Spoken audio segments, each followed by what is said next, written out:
आज का टॉपिक है ओशो रजनीश के ऊपर। उन्होंने क्यों भारत छोड़ी, भारतीय सरकार को उन्होंने नपुंसकों का जमात क्यों कहा, जेल से छूटने के बाद उनके साथ क्या क्या हुआ, और भी कई सवालों के जवाब आपको इस वीडियो में मिल जाएंगे। तो मैं उनकी वीडियो इधर शेयर नहीं कर सकती क्योंकि मुझे पिछले वीडियो में कॉपीराइट स्ट्राइक आ चुके हैं। तो इसी वजह से मैं उनकी ज़ुबानी आप लोगों को सुनाना चाहूँगी कि उनके साथ क्या क्या हुआ था। चलिए वीडियो को स्टार्ट करते हैं। उनका वीडियो छोड़ना कहीं भी सेफ नहीं है, आप अपना चैनल खो सकते हो, तो इसी डर के कारण। बाकी उन्होंने जो कहा वही मैं आप लोगों को सुनाऊंगी, उनके साथ जो जो हुआ। तो चलिए वीडियो को पूरा देखना, वरना बिल्कुल भी आप समझ नहीं पाएंगे। ओशो रजनीश की बातें कुछ इस तरह से स्टार्ट होती है कि दुनिया के अनेक महत्वपूर्ण लोगों ने, जिनमें अभिनेता थे, कवि थे, नृत्यकार थे, संगीतज्ञ थे, डायरेक्टर थे, सबने अमेरिका सरकार पर यह दबाव डाला कि उनके साथ जो भी कुछ हो रहा है वो गलत है, वो अन्याय है, भारत को छोड़कर। कि प्रेसिडेंट से जाके नहीं मिला कि एक भारतीय के ऊपर अन्याय नहीं होना चाहिए, और तुमने कोई फिक्र न की कि तुम दिल्ली की सरकार पे जोर डालते। ये पार्लियामेंट है या नपुंसकों की जमात है? इन हिजड़ों को बाहर करो। भारत के एम्बेसडर अमेरिका प्रेसिडेंट से नहीं मिले कि एक भारतीय पर अन्याय हो रहा है जो गलत है, होना नहीं चाहिए। इसीलिए दिल्ली सरकार पर भी कोई दबाव नहीं था। इसलिए ओशो रजनीश ने यहाँ पर कहा है कि ये पार्लियामेंट है या नपुंसकों की जमात है, इन हिजड़ों को बाहर निकालो यहाँ से। उल्टा जब ओशो रजनीश जेल से बाहर निकल चुके थे तो भारतीय एम्बेसडर के लोग उनके पास गए और कहने लगे कि आपको हमारी क्या सहायता की ज़रूरत है।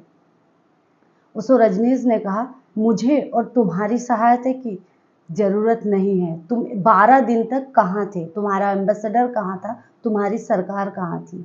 तुम अभी आए हो 12 दिन बाद, जबकि मैं जेल से छूट चुका हूँ।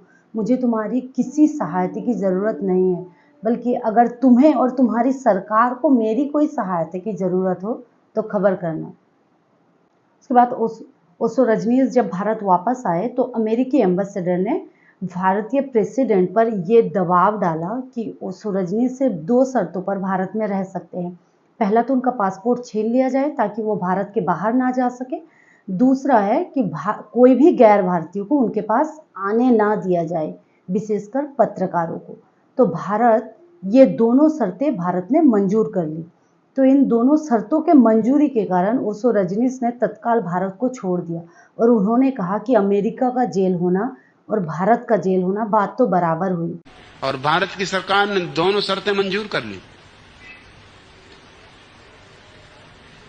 इन शर्तों की मंजूरी के कारण मुझे तत्काल भारत वापस छोड़ देना पड़ा।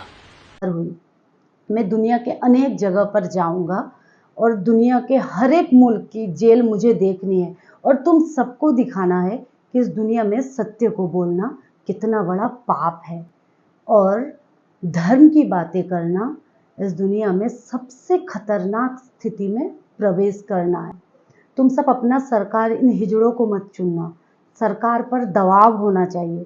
इन सरकार पर तो दबाव है बल्कि अमेरिका का। ये उन्होंने लास्ट टाइम जब ओशो रजनीश भारत वापस आए तो एयरपोर्ट में उन्हें 3 घंटे बैठा कर रखा गया। उनके पास कोई लगेज नहीं था, तो उन्होंने ऑफिसर्स को बुलाकर पूछे कि मुझे इधर 3 घंटे क्यों बैठा कर रखा गया है, और तुमने इधर एयरपोर्ट पर लिख कर रखे हैं कि वेलकम टू इंडिया, और मैं एक भारतीय हूँ, मेरे पास कोई लगेज नहीं है, बिना कारण इधर 3 घंटे बैठा कर रखने का कारण क्या है? जिनके पास लगेज है उन्हें मैं पीछे छोड़ रहा हूँ।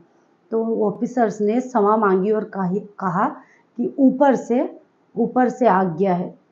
ओशो रजनीश ने तब कहा कि कौन है ये ऊपर? तुम्हारे नौकर है जो तुमसे वोट मांगते हो, तुम्हारे ऊपर ही बैठ जाते हैं, ये सब भिखमंगे हैं।